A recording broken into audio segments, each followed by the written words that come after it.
Yum, blessed love, blessed day, brothers and sisters. I came across this knowledge I would like to partake on things, right? I'm going to title it So-Called Jamaicans and Their Hebrew African Names. So like I said, brothers and sisters, when we came over here through force and through the system of chattel slavery at the behest of our disobedience against the Most High, our forefathers' disobedience against the Most High, that caused us to go into slavery, right? We came in with our names, and then gradually it has been taken away from us and our identity and culture, and language, right? So we had to adapt. And the name that were given to us is the name of, or the last names of the slave master's son. Right, the name that was given to us is the slave master's last name. Right? And it is what it is, brothers and sisters. What can we do? It is what it is. You can change the name, you can do whatever you want, right? But it is what it is. Right? So let's get into this history. Right? So-called Jamaicans and their Hebrew African names. Culture means many things, but we can all agree that how and where a person has been raised helps to define their way of life. The shared beliefs and form of a certain culture includes characteristics such as language, material traits, type of music and instruments used, material beliefs, social custom, and just everyday rules of life. In earlier centuries, some traveled from Europe to start a new life, and of those, many took it upon themselves to transport African natives and along with them. Despite the fact that they were forced to come to an unfamiliar place, these enslaved migrants continued practicing the beliefs known to them in Africa. For instance, many of the ancestors of present-day Jamaicans, like the Maroons, came from Africa, and because of the characteristics of the culture these ancestors brought, modified and preserved, historians have been able to identify these forced migrants, including many of the Maroons, as Cromantes people from the Akan culture. Because of the persistence of earlier generation, present-day descendants are able to see how the modern culture came about. Jamaican planters used the term Cromantes was to refer to slaves purchased from the Akan region of West Africa. Right? The Akan region of West Africa, brothers and sisters. Right? So, we know Akans, are Hebrews, and they're situated in Ghana, where most of our so-called Jamaicans come from. Ghana, Nigeria, you understand? So, take a look at the screen, brothers and sisters. Okay, brothers and sisters, this research is taken from reading Hebrews through Akan ethnicity and social identity. I'm just going to read the abstract of that research, brothers and sisters, so it's on the screen, right? The Akan people of Ghana have concepts of ethnicity and social identity which are similar to those found in the Mediterranean world, which find expression in the issues addressed in the letter to the Hebrews.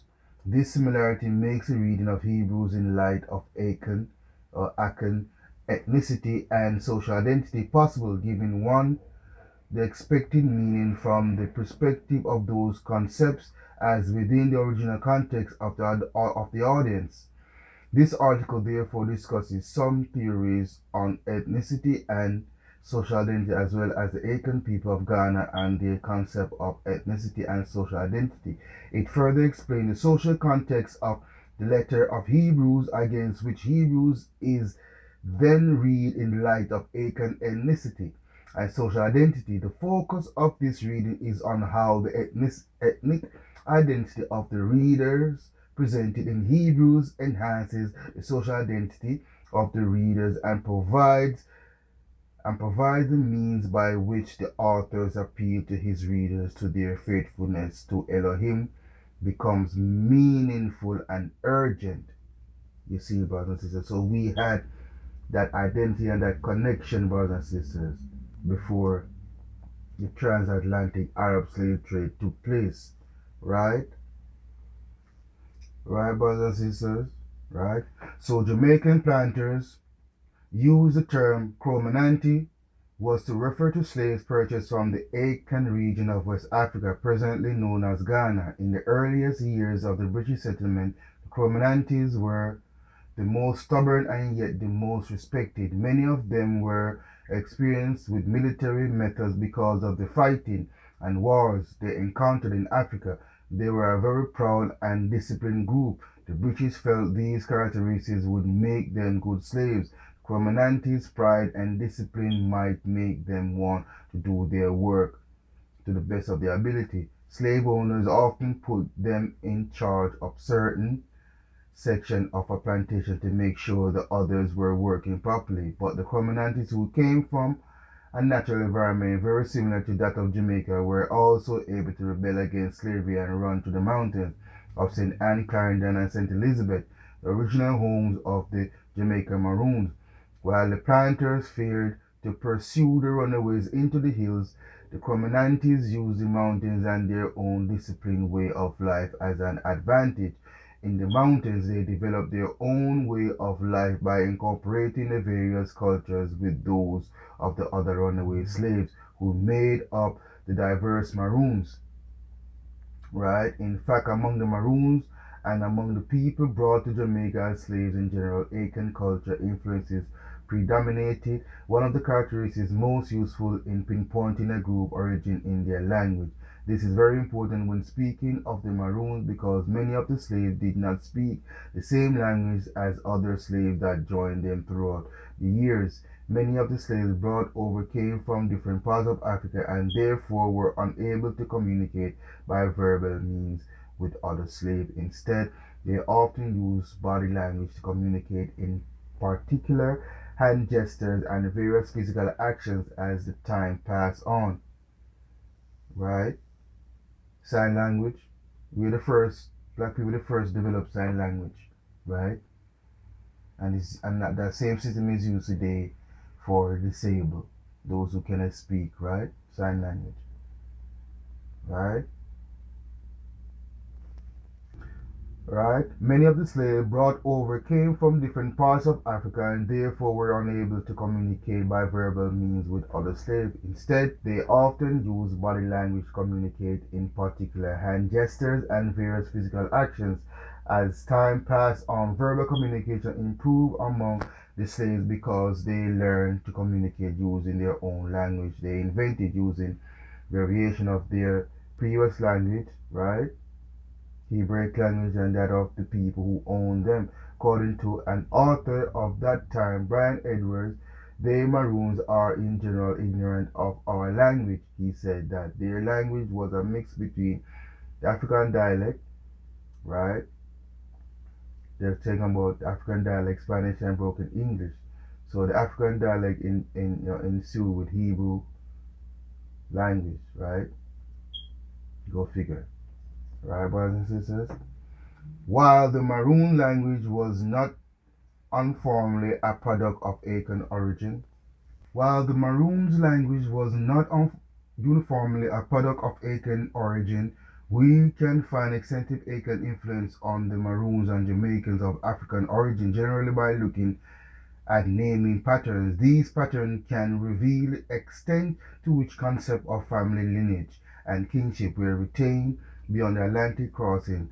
By doing this, they have found that many of the names used by the Maroons and even descendants of slaves today come from Africa and often from particular regions of Africa. One of the most recognizable names, African naming pattern in both Northern Africa and the Caribbean is the West African custom of day names. This means that each day was assigned a particular name and a baby was named according to which day of the week she was born. They can name names predominant among the Maroons and other African people of Jamaica. For example, a baby born on Sunday was named Chiwisi in Ghana and Kwashi in Jamaica. Okay, brothers and sisters, take a look at the screen. Let's look at those day names, brothers and sisters, right? Okay, brothers and sisters, if you look at the screen, you see a list of abstract, you see a list of day names. I'm going to read just an abstract of what is on the screen that you're seeing right now, right there, brothers and sisters, right? A system of day names indicating the sex and the day of the week on which a child was born was carried from Africa to Jamaica in the 17th and 18th centuries. As personal names, they are now obsolete and almost extinct. All 14, however, survive as pejorative common nouns, retaining certain synthetic features, example gender, but losing the purely semantic weekday feature. The series of historical changes conditioned both by social influences and by the synthetic and semantic structure of the system gives support to the subordination of semantic features or syntactic ones in modern linguistic theory. Alright, the topic of this paper is a set of 14 words, all of which were widely used during the 19th century as personal names for Negroes in the New World. Right? Male, Sunday, Kwashi, Monday, Kojo, Tuesday, Kubina, Wednesday, Kwaiko, Thursday, Kwayo, Friday, Kufi, Saturday, Kwame. You see? Right? Kwashiba. All Hebrew names, brother, Kwashiba, Yuba, Beniba, Kuba, Abba, Fiba, Mimba. You see, brothers and sisters, all those names connected to Hebrews. Right? These are Hebrew names, brothers and sisters. Right? These 14 names are called with various spelling, and one of them, Beniba, has both a truncate form of Beni, Beni, and a simulated variant Bimba, though the names Fiba and Kwashiba were sometimes confused in written records with Fiobi or Sheba, and although Kuba and Kofi were sometimes folk etymologized to Cuba or coffee, there is abundant evidence that all 14 names were in use throughout the 19th century. They became widely used by both American and European writers as names for stereotype Negro characters, and were even used to designate the Negro race in general. They have been reported in the 20th century not only in the West Indies but also in Suriname and Gola Turner, 1949, right? That colon 31. I have been told that Kojo is the surname of several highly respected families of Negroes now living in Oklahoma, and they're considered to be their Meridian origin by discussion, however, will be confined to the situation in Jamaica. In 1851, the English naturalist Philip Henry Gussie reported what he thought to be the original discovery in his book, right, page 232-3, right? I learned a very curious fact from an old colored lady which may probably be as interesting to others as it was to me. The names which in anecdotes and tales we often see applied to Negroes as Kwashi or Kojo, etc., are not promiscuously appropriated, nor are they meaning, right? Nor are they meaning. This paper was first presented to the annual meeting of the Linguistic Society of America, December 1964. Research was part of a general linguistic and cultural survey of Jamaica made possible by a Fulbright Senior Research Fellowship by grants from the Institute of Latin America Studies and the University Research Institute, University of Texas, and by the kind cooperation of the University of the West Indies and the Institute of Jamaica, brothers and sisters. So you see, there's connection and link to us so-called black people in Jamaica, and our Hebrew connection and our name we had before it was forcefully and brutally taken away from us, brothers and sisters, right?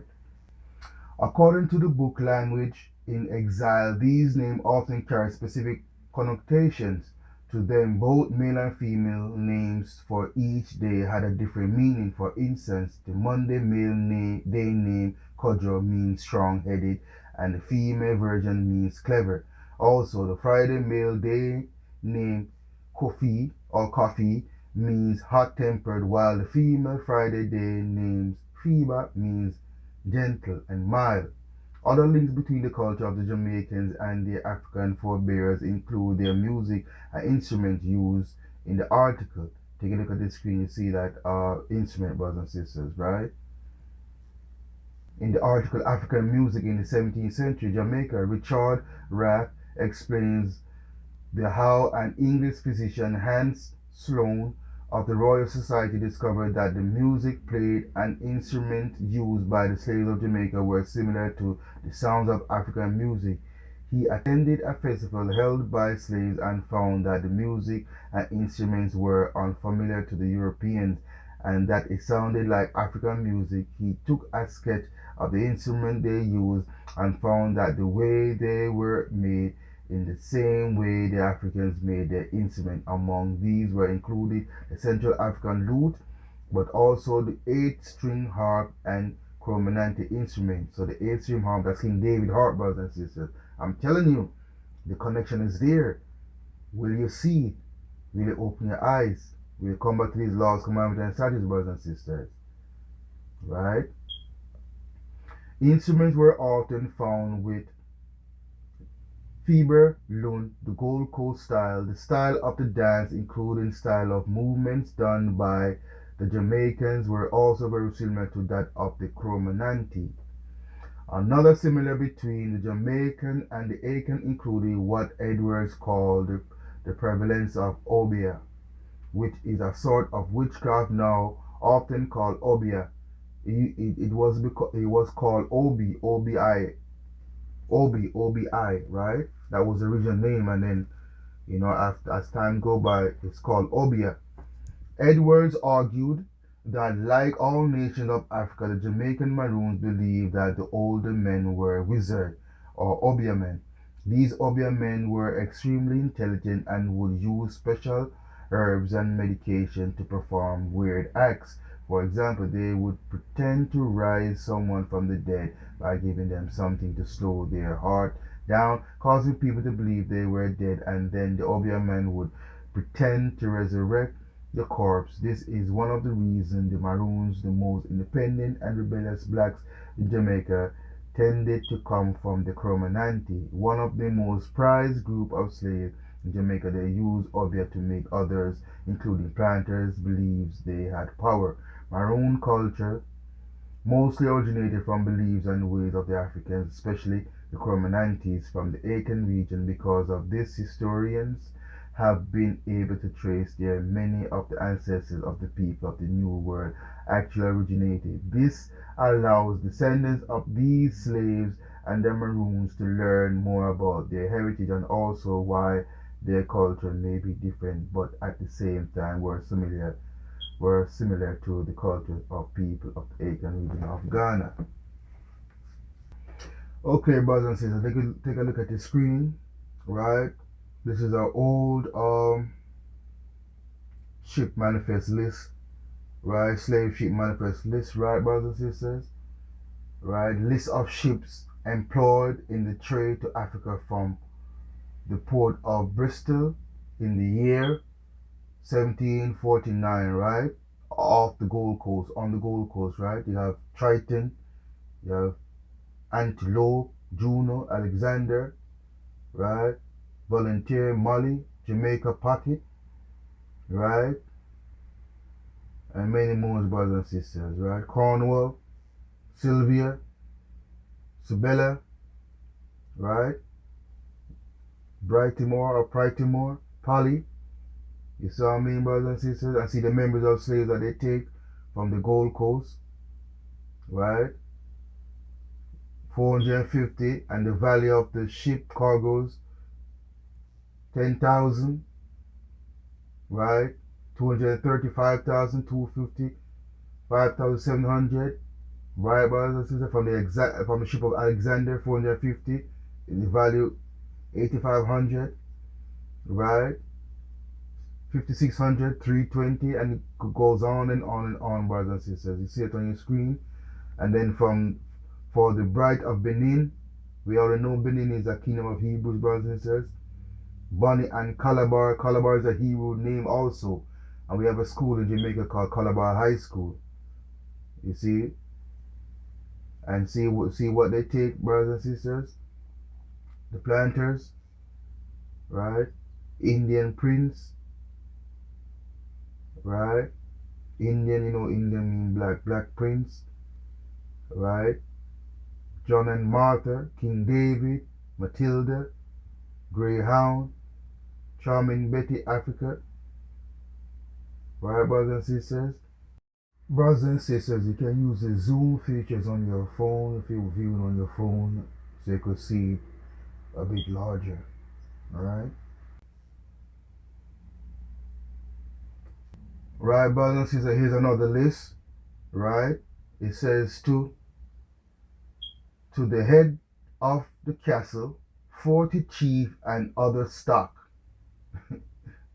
You see that, brothers and sisters, right?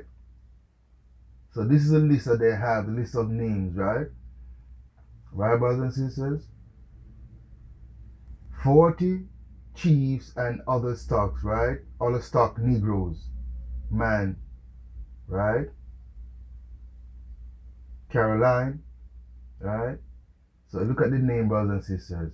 You have Nate, all Hebrew name, Nate, Kojo, Paul, George, right? Frank, Peter, Tony, right? Grenade. You have Lazaro, Yak, right? Yak, Hector. And for women, you have Judith, Delia, huh? All Hebrew names, brothers and sisters, right? Lucao, right? You see that, brothers and sisters? You can see all these names right here. You know what I mean? You see them, brothers and sisters? Hope you see it clear. There's no doubt, brothers and sisters. There is no doubt that we are his people and the sheep of his pastures. You understand?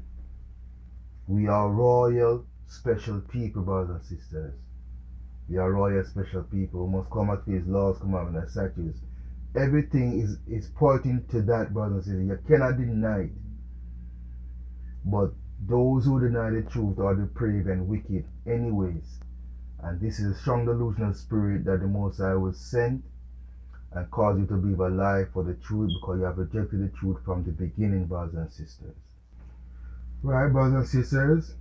Again, we are his people and sheep of his pastures. We did not come over here with any form of religion. We didn't come here as Muslim. We didn't come here as Christian. We didn't come here as Buddhism.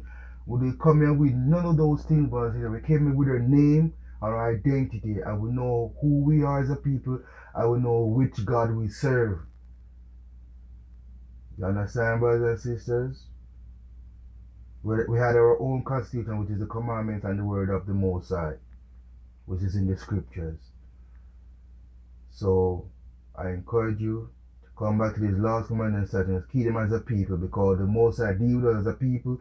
We went to the slavery as a people. We didn't go into slavery individual or one person, two persons. It's a group of us. A whole bunch of us went in there, and a whole bunch of us went out. You understand? The Most High deal with us as a people. He punishes us as a people, and he rewards us as a people. You understand? It's only you who see yourself as an individual, but the world see you as a people. Just like other ethnicities see you as a people, and just like how we see other ethnicity as a people. It's just the way it is. You understand? It's just the way it is, brothers and sisters. So we gotta clean up our hearts and minds and soul through the scriptures and through the practice and the keeping of his commandments. You understand, brothers and sisters? So on that note, blessed love, understand, Baruch Yom, and Shalom.